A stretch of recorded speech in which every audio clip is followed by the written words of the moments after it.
minha primeira pergunta é: por que é tão raro ter mãe e mulher na política, Má? Ser mãe eu já acho que é um ato político.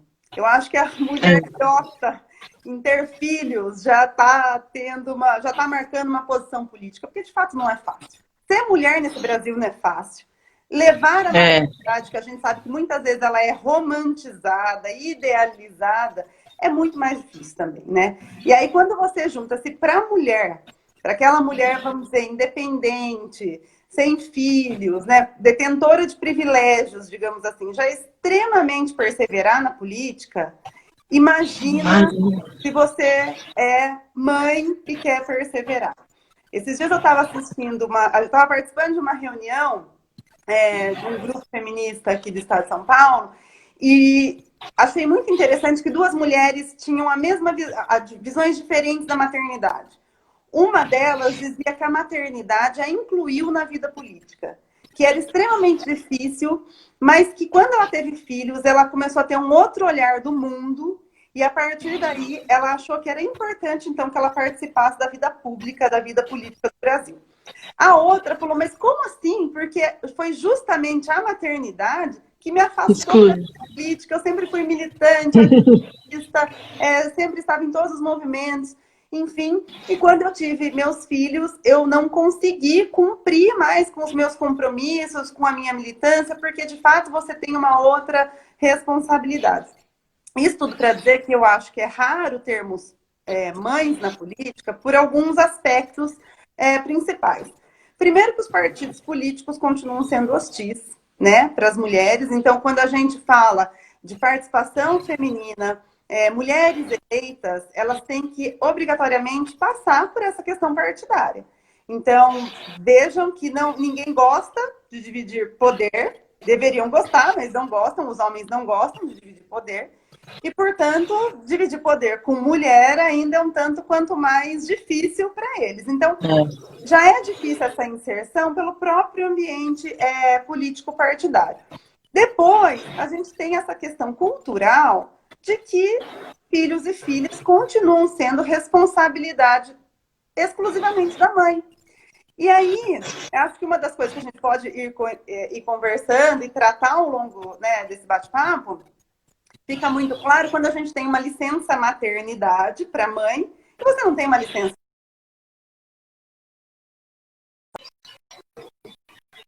Uma travadinha. Voltou. Agora, não voltou.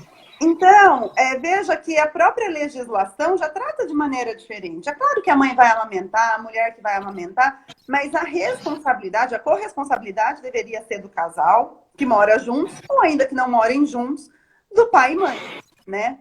E aí eu fui fazer uma pesquisa para a gente fazer esse bate-papo e eu descobri que chefes de Estado, mulheres chefes de Estado, apenas 2 deram à luz enquanto estavam ocupando o cargo público. Mas que uma é da cidade, né? Quantos homens, por outro lado, que ocupando cargos políticos, públicos, eu estou dizendo assim, das grandes chefes de Estado, estou falando só de parlamentares, vereadores, tudo mais, estou dizendo de Estado, quantos que não tiveram filhos e muitas vezes mais que um, né? Então, para você ver como a corrida ela é completamente desigual. Diferente. Então, é uma questão, acho, não só política, de ambiente político partidário, mas uma questão cultural. As mulheres ainda ficam mais atreladas no ambiente doméstico, no ambiente privado, ainda que sejam profissionais liberais, ainda que tenham seus próprios trabalhos, mas a elas ainda é dada a responsabilidade familiar. E a partir daí, se a gente for pensar numa jornada de trabalho de 8 horas, mais uma jornada de trabalho doméstico, não sobra tempo, nem emocional, na maior parte das vezes, para que essas mulheres, de fato, se envolvam com a vida política. Legal. Então, acho que E tem países de primeiro mundo que tem uma licença enorme para paternidade, né? Então é bem cultural mesmo isso que a doutora falou, né? Tem muita coisa para mudar ainda, né? Mas vamos lá. A gente ainda parte, só para finalizar rapidinho, a gente ainda parte de uma licença que, lógico, o Congresso Nacional é feito majoritariamente por homens, e aí você tem uma licença vamos dizer, a regra geral de 4 meses, mas vem a Organização Mundial de Saúde que fala, olha, mas você tem que amamentar exclusivamente 6 meses. Quer dizer, oi, vamos lá. Não faz sentido, né? Eu volto a trabalhar e tem índices que, assim, 48% das mulheres que têm filhos são demitidas nos 2 anos seguintes. Então, quase metade das mulheres que dão à luz, quando voltam ao mercado de trabalho, não conseguem sobreviver no próprio mercado de trabalho, né? Então, vejam que é toda uma questão política, cultural, de políticas públicas que a gente precisa começar a discutir. Pois é, e quando a mulher vai pedir emprego, às vezes tem muita entrevistador que pergunta, né? Você tem a pretensão de ter filhos, né? Tipo, já passei inúmeras vezes por isso, né? Tipo, e quando tem o filho, pergunta com quem que a criança fica, né? Então falta também. É muito polêmico, é muita coisa. E os homens não são perguntados se querem ter Não filhos. tem, exatamente.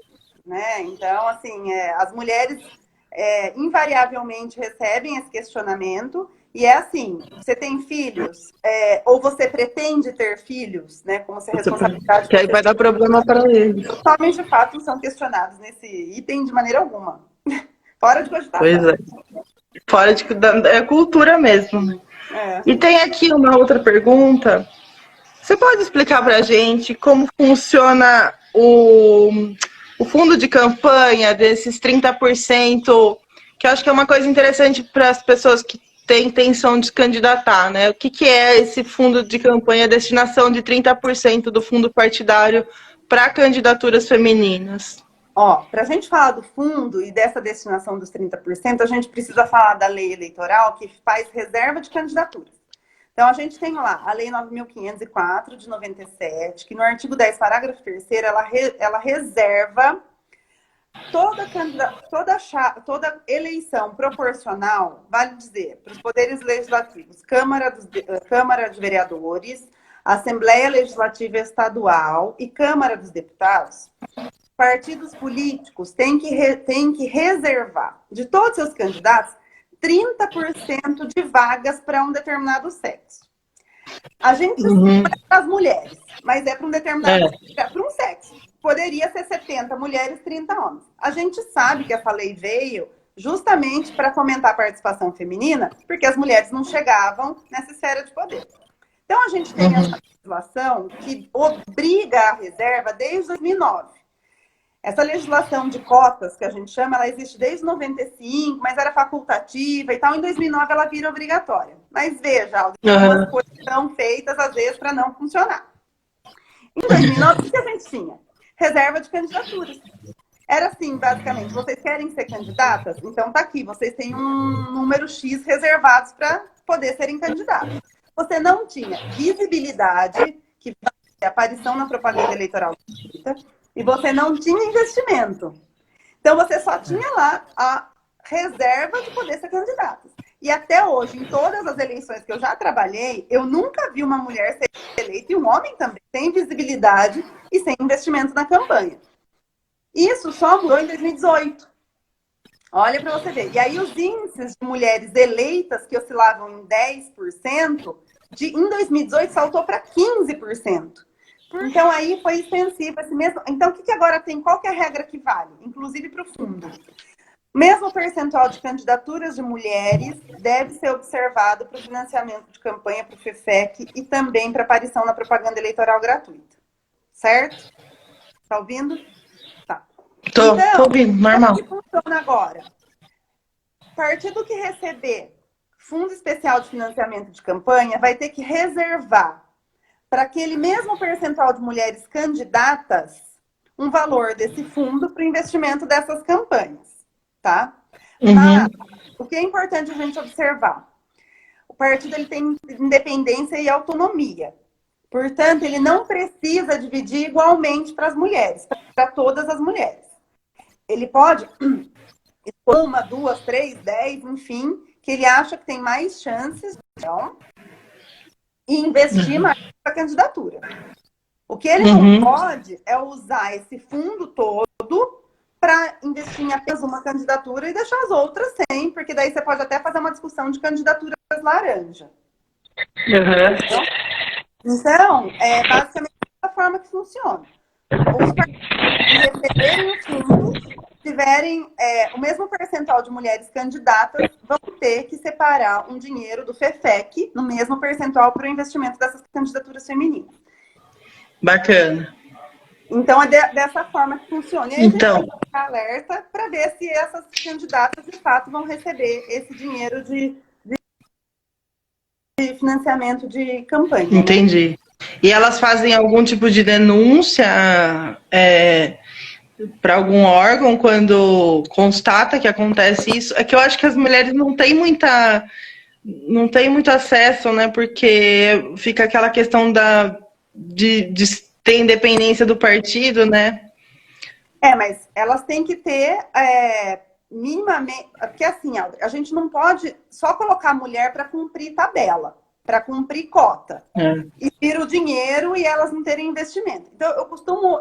Acho que a gente até ia discutir a questão das candidaturas laranja, vou até pegar o gancho e depois eu vou responder o que o Pode adiantar.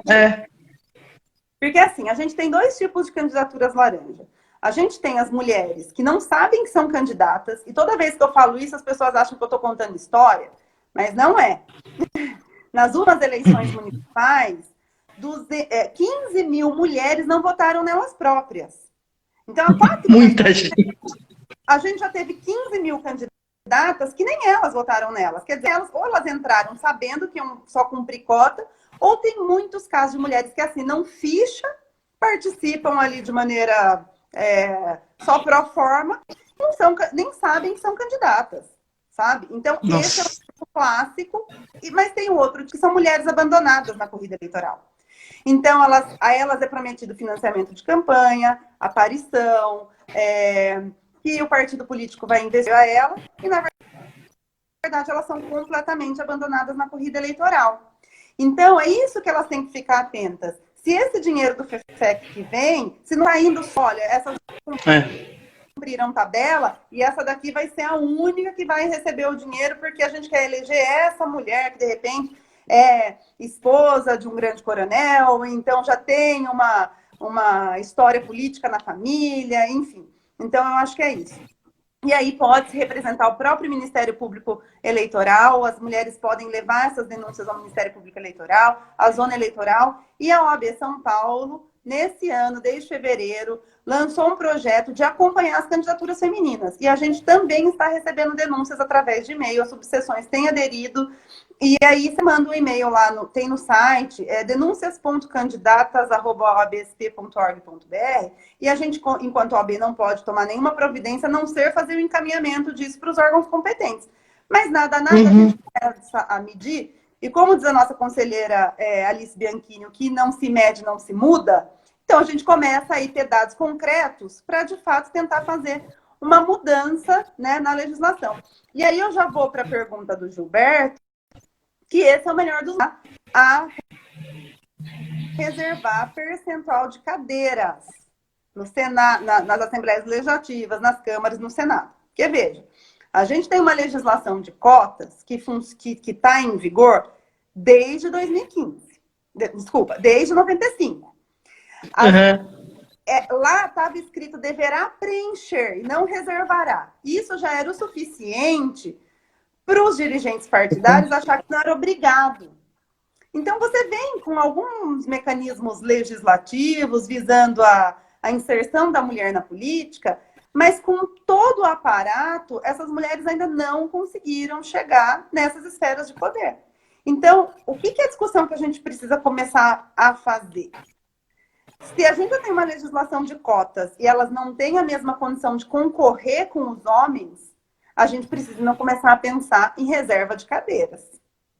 Porque nós somos a maior parte da população, as mulheres são 52% da população, somos 44% do eleitorado, 51% das eleitoras, a gente elege quem a gente quiser. E não estamos nesses percentuais representados no Congresso Nacional. Então, acho que a discussão daqui bem breve tem que ser a questão da reserva de cadeiras, de fato. Exatamente. Porque ainda que se mude lá na frente, mas pelo menos temporariamente a gente criar essa política, né, para que comece a conscientizar, porque quando a gente é a questão da representatividade também, né? Quando a gente vê mais mulher que está fazendo diferença, porque enquanto a gente não tem mulher na política, não tem políticas para mulheres, né? Então, quando a mulher dá essa representatividade, a mulher vai começar a se conscientizar da importância de votar em mulher. Eu mesmo fui parar para pensar quantas mulheres que eu votei, assim, pouquíssimos, embora já tivesse mulheres candidatas, né? Claro que não é porque que a mulher é política que também ela é boa. A gente tem aí uns bons exemplos de mau caratismo aí na política, né? Mas é significativo, né? A gente parar para pensar dessa forma. E tem aquela coisa também da mulher ser, às vezes, eles apoiam uma mulher, mas quem vai exercer o mandato de verdade é o marido, né?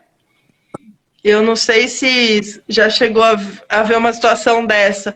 Eu já vi uma situação em que a mulher era a candidata, mas o marido que era de fato quem exerceu o mandato, né?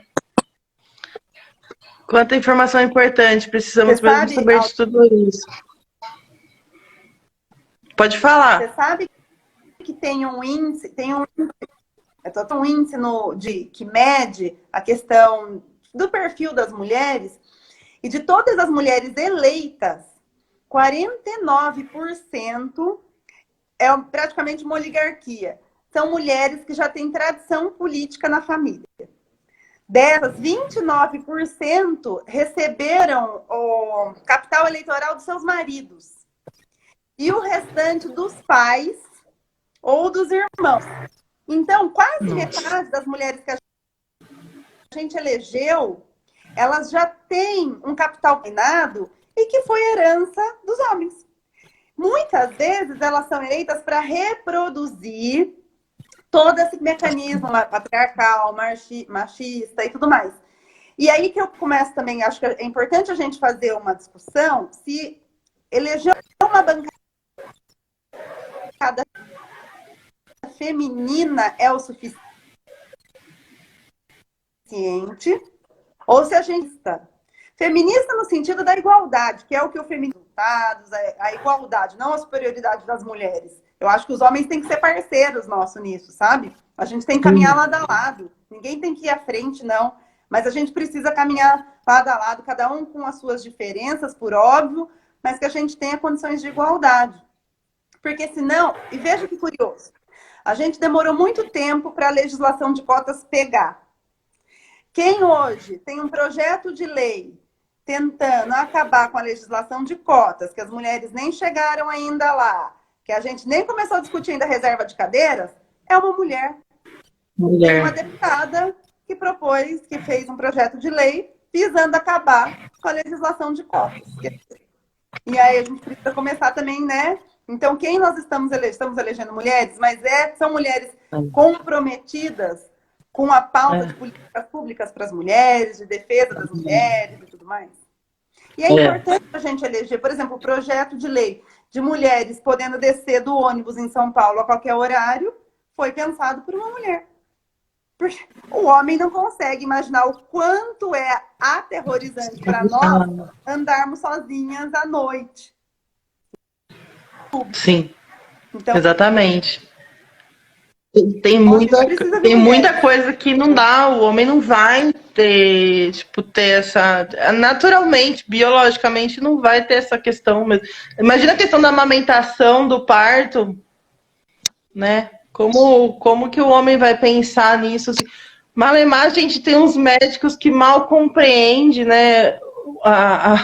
Uma vez eu vi um médico dando uma bronca na mulher porque ela estava passando a mão na barriga, que isso acelera o parto. Eu falei, gente, mas...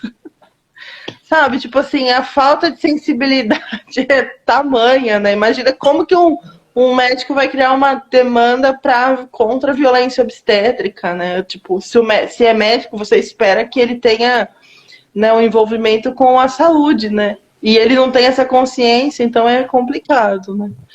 Deixa eu ir para a próxima pergunta, então. É, Você já respondeu das laranjas, né? É, a doutora poderia explicar para a gente o que são esses mandatos coletivos? Você acha que tem algum futuro isso, alguma institucionalização, alguma previsão da norma que possa incentivar aí as mulheres a entrarem para a política? O mandato coletivo hoje, uma pessoa se registra candidata, né? E aí depois ela divide as tomadas de decisão com quem faz a figura eleitoral. Não há na legislação eleitoral nada que autorize várias pessoas exercerem um mandato. Travou aqui. Você viu que tá caindo? Voltou? Você tá vendo que tá caindo? Mas é por causa que tem muita coisa ao mesmo tempo. Então, não existe nada hoje que autorize essa questão de várias pessoas serem registradas para o mesmo cargo, vamos dizer assim. Mas, para poder socializar, vamos dizer, a tomada de decisão, né? Tem uma PEC tramitando, visando regularizar essa situação. E que, se for aprovada, aí sim vai poder, enfim, dentro lá do que a PEC prevê, ter registro de várias candidaturas para o mesmo cargo. Mas o ideal seria que as mulheres não precisassem, né, dessa ferramenta.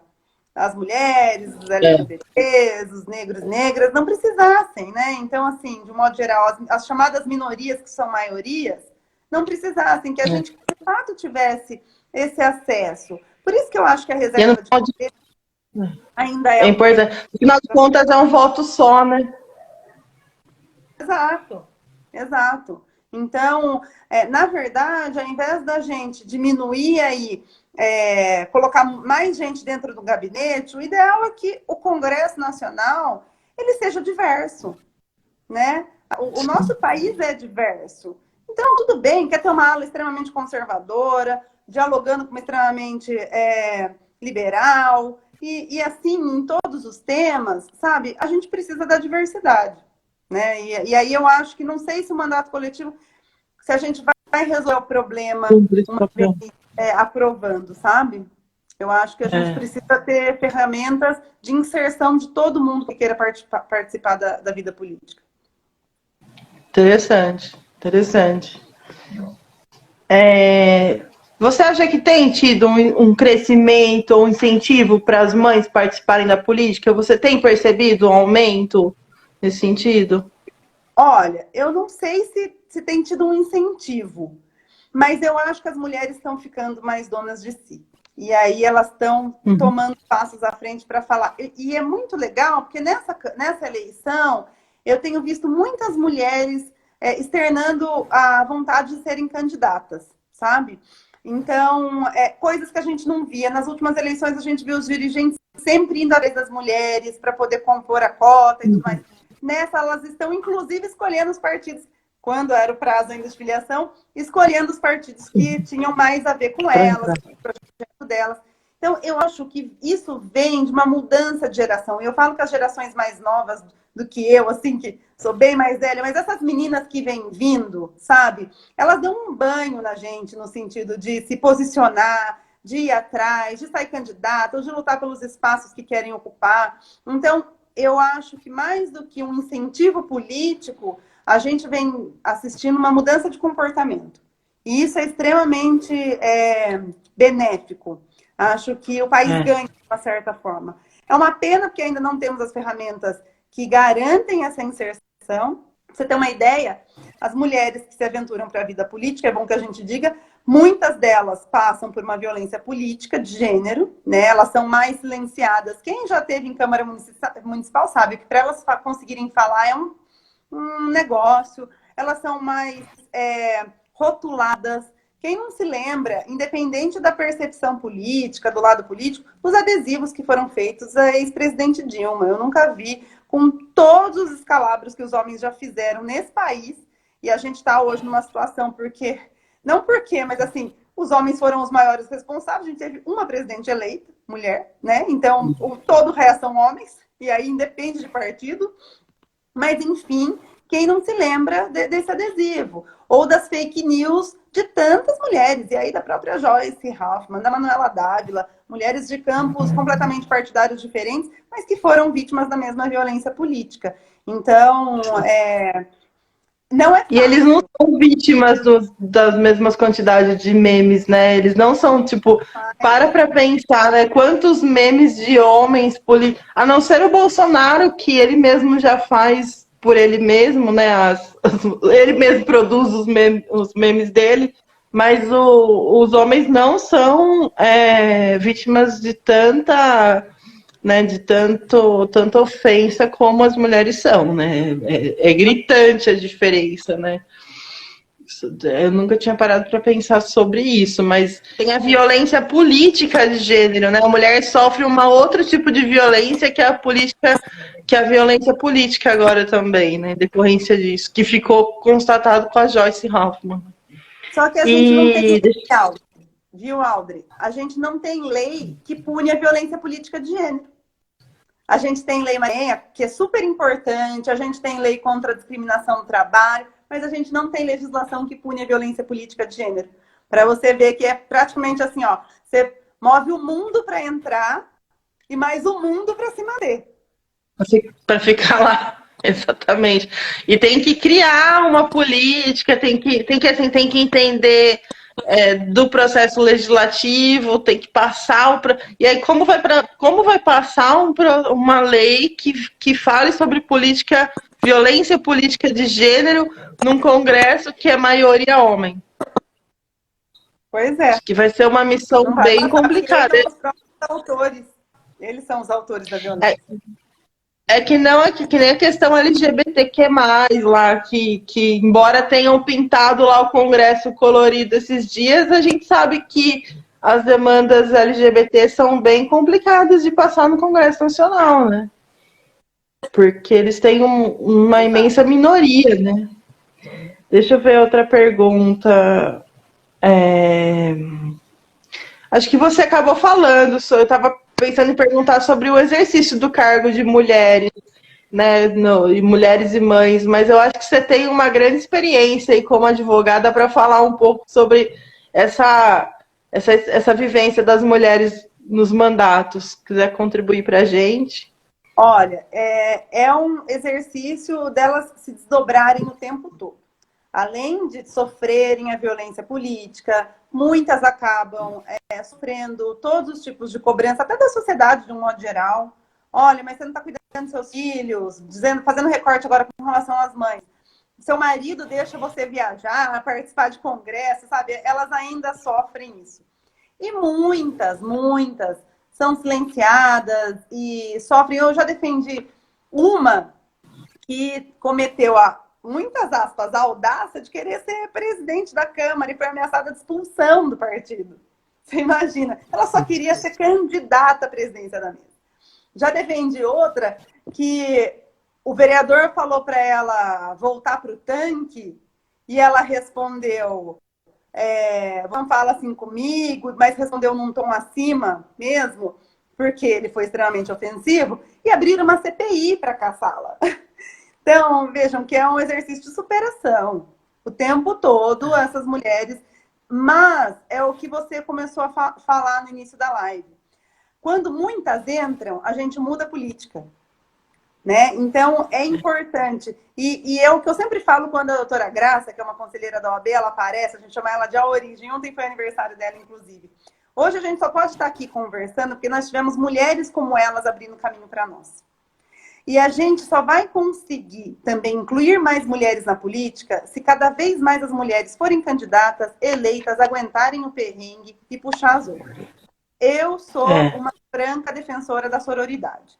Eu acho que a gente tem que exercer a sororidade em todos os aspectos, sabe? Uma chega e puxa a outra chega e puxa a outra, e puxa, até que estejamos todas lá onde a gente quer.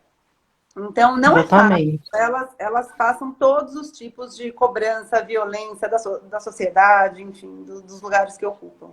E a gente sabe, né? A gente tem que fazer prazo, às vezes, sendo mãe de madrugada, madrugada, que é a hora que a gente põe as crianças para dormir, você tem que ir lá, porque não dá tempo, fica sobrecarregado. Tomar um banho desse tamanho rapidinho. Quando consegue tomar um banho tranquila, né? Quando consegue, A exatamente. segunda, terceira jornada, ela já se...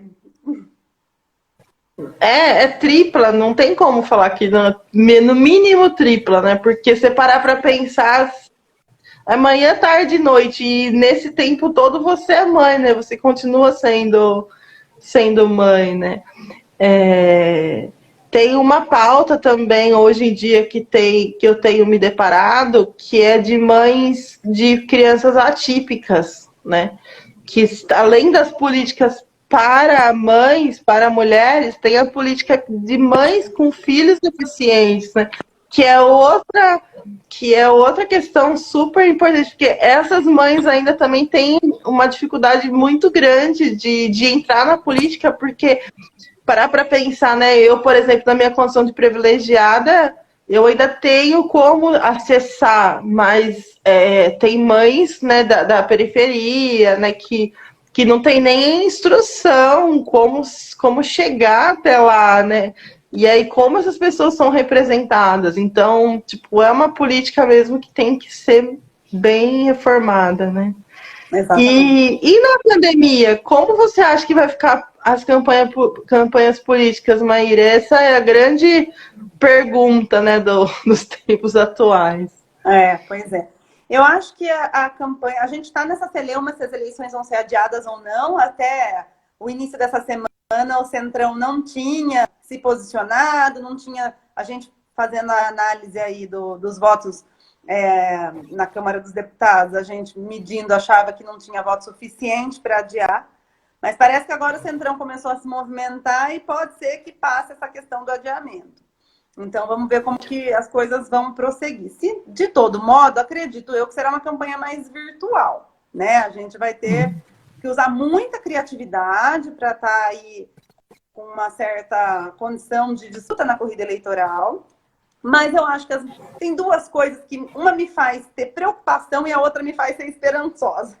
A que me faz ter preocupação é porque as mulheres, de fato, estão em dois lugares. Ou elas estão dentro de casa, das crianças que estão em homeschooling, né? E vamos registrar aqui que homeschooling é para enlouquecer qualquer mãe. Eu tô quase ficando louca. Então, esse registro necessário para as escolas. Mas elas estão dentro de casa, trabalhando dentro de casa, cuidando da casa, em quarentena, quem pode estar. As mulheres que não podem estar me trazem mais preocupação ainda por elas, porque elas estão tendo que deixar os filhos com alguém e elas não têm mais rede de apoio, porque as escolas estão fechadas, os avós, as avós, que sempre foram um braço aí de suporte importante, são grupos de risco. São grupo de risco, né? E a gente tem um outro perfil de mulheres que são a linha de frente no combate do coronavírus, porque a maior parte das enfermeiras são mulheres, assistentes sociais são mulheres, as profissionais de limpeza terceirizadas dos hospitais são mulheres. Então, a gente tem ou mulheres muito isoladas ou mulheres muito na linha de frente. E isso me causa preocupação, como elas vão pensar ainda em participar da vida política, sabe? Como que elas vão tirar energia ainda para participar. E eu clamo que elas tentem, que elas façam o possível. Mas, por outro lado... Enquanto tiver essa pandemia, fica difícil mesmo. Por outro lado, vai ser a primeira eleição municipal que a gente não tem mais as coligações para as candidaturas proporcionais. Porque o que a gente tinha antes? Pegava lá 4 partidos, registrava uma chapa para vereador, por exemplo. Aí tinha um partido que você colocava um monte de mulheres. E os outros não tinham mulheres. Porque o que valia era a soma total da chapa. Dessa vez, cada partido que queira concorrer vai ter que ter 30% de mulheres, no mínimo. E aí, o que eles vão ter que fazer? Colocar mulheres competitivas. Porque senão eles não atendem lá ao coeficiente partidário para eleger um. Então, eu acho que essa é a grande sacada, que vamos ver como que vai se comportar essas eleições para ver se a gente vai conseguir eleger mais mulheres com esse cenário. E aí, quem sabe, a reserva de cadeiras fica um pouco adiada. Porque pode ser que a gente consiga eleger mais mulheres nesse cenário aí de ausência de coligações proporcionais. Eu tenho visto, sim, mulheres que têm se destacado mais do que antigamente. Acho que as mulheres que estão entrando mesmo para a política, pelo menos aqui na região, estão com pautas legais e se esforçando bastante para aparecer, viu? Mas vamos ver, né? É o que você falou, vamos depois conseguir avaliar a questão. E para terminar, tem alguma coisa que você queira falar para essas candidatas, Maíra? Que você foi tanto uma inspiração para mim que eu acho que você pode inspirar mais mulheres a entrar para a política. Responsabilidade, meu Deus do céu, essa inspiração para essa mulher maravilhosa é uma responsabilidade que eu não estou preparada. Tá, sim. Acho que a gente tem que fazer, tem uma frase, né, que fala isso, a gente tem que fazer a mudança que a gente quer no mundo. E um dia, conversando com a doutora Miriam Ravanelli, também, que é conselheira da OAB, ela falou assim, Maíra, se não for a gente, quem será? Se não formos nós, mulheres, inspirando outras mulheres, pegando na mão de outras mulheres e ajudando umas às outras, e aí eu falo, vamos todo mundo parar de acreditar dessa história que mulher não é amiga de mulher, porque isso só serve aos homens, né? Essa historinha que contaram para nós lá atrás, só tem um grupo privilegiado, que são os homens. A gente não tem que ser só amiga, a gente tem que ser irmã, a gente tem que ser parceira, a gente tem que ser cúmplice, a gente tem que ajudar umas às outras, sabe? Porque eu ouso dizer, não existe democracia real se a gente não tiver uma questão de igualdade de gênero. Não tem como existir uma democracia real sem igualdade de gênero. Então, vamos apoiar umas às outras, vamos eleger mais mulheres, vamos fazer a mudança que a gente quer ver no mundo. Eu acho que é esse o recado final. Muito lindo, é isso mesmo. Eu tenho sentido isso também, que eu tenho feito muitas amigas que em pouco tempo e amigas do coração, sabe? Que apoiam de verdade, assim. Eu queria terminar com a gente fazendo indicações, né? Aí a gente acabou combinando e a gente tem os mesmos filmes para indicar, né? Tem aquele filme Virando a Mesa do Poder, né? Eu não sei se você assistiu, né? Que fala sobre as candidatas, né, nos Estados Unidos, né? As distritais, né? Que chamam, que pega uma candidata especificamente e fala como ela teve uma candidatura com baixo investimento e chegou lá, né? Como que ela chama? Ela tem um nome espanhol. Me fugiu a cabeça aqui. Tem aquele documentário da Michelle Obama, Minha História, tá travando, que também é muito legal, né? A Michelle Obama fez um filme, né, chamado Minha História. Tá me ouvindo? É muito legal esse documentário. Ainda mais ela, por ser uma mulher negra, ela foi bem vítima de preconceito, né? E ela foi taxada com aquilo de que ela queria falar no lugar do Obama, né? Eu achei essa parte muito interessante do comentário. Ah, melhorou? Que a Michelle, ela falava bastante, né? Travou de novo.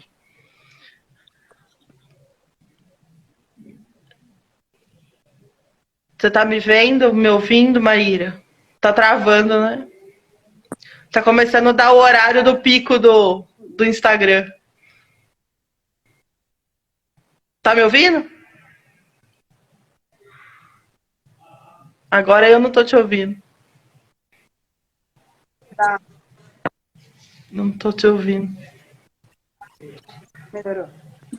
Pronto. Agora voltou.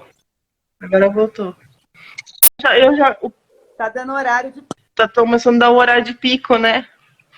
Tem bastante gente que entrou aqui, eu nem vi. Então, e tem a questão da Michelle, né? Que ela falava bastante e o pessoal reclamava que ela falava bastante, né? E tem aquele também... Tem um documentário que eu não sei se você viu, que acho que tá no GNT, sei que tá no Globosat, que chama O Pessoal é Político, que fala sobre a segunda onda do feminismo, a participação de mulheres nos movimentos de esquerda. É bem legal esse documentário. E tem o Democracia em Vertigem, né, que quer queira, quer não, traz bastante o processo do impeachment, né, da Dilma, e a Dilma não deixa de ser uma mulher independentemente de parte. Tá travando. Aí é um saco isso, né? É um saco. Isso eu vou aprender a fazer live no YouTube. Acho que no YouTube é melhor.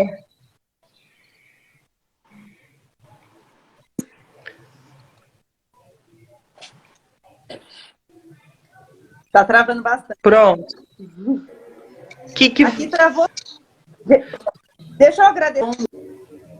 Já, que é um grande gestor de ordem, também passou aqui, não sei se ele está ainda, mas eu sou fã número 1 também no trabalho dele. Doutor Alexandre Rolo, presidente da OAB, presidente da Comissão de Cultura e Eventos, um dos melhores advogados eleitoralistas que eu já tive o privilégio de conhecer. Doutor Sullivan Andrade, que é conselheiro também da OAB São Paulo, e meu conselheiro aqui. E a doutora Bruna Silos, que é uma advogada muito, muito querida, muito competente, de quem eu também sou fã. Então, precisar fazer o registro dessas presenças, que para mim é uma honra que eles tenham passado. Sim, com certeza, porque entrar e acompanhar é uma honra mesmo, é uma missão. E tem o Olhares podcast, né, que falam que eu sou a doida do podcast. Travou de novo, não sei se a Maíra tá me ouvindo. Tem um podcast que chama Olhares, que elas falam bastante sobre política. Tem o episódio 61 ao 63, fala sobre de participação feminina. Tem o Novo Normal, que fala bastante sobre política também. E agora eu vou fazer um merchan do podcast da Frente Feminista, que chama As Amigas, que a gente tem debatido vários assuntos também, já tem vários gravados, mas está indo ao ar um por semana, né? Mas é uma experiência muito rica para a gente, que também fala sobre tudo. O último falou sobre etarismo, né? Que é a preocupação, que o feminismo não se preocupa com as questões das pessoas idosas, né? Como precisa aprender a se preocupar. E tá bem legal, viu, Maíra? Tenho curtido bastante essa vibe dinâmica aí da internet. Mas é isso aí. Mais uma vez te agradeço pela participação. Mas foi ótimo. Um super beijo. Muito obrigada. Um beijo. Beijo. Tchau, tchau. Tchau.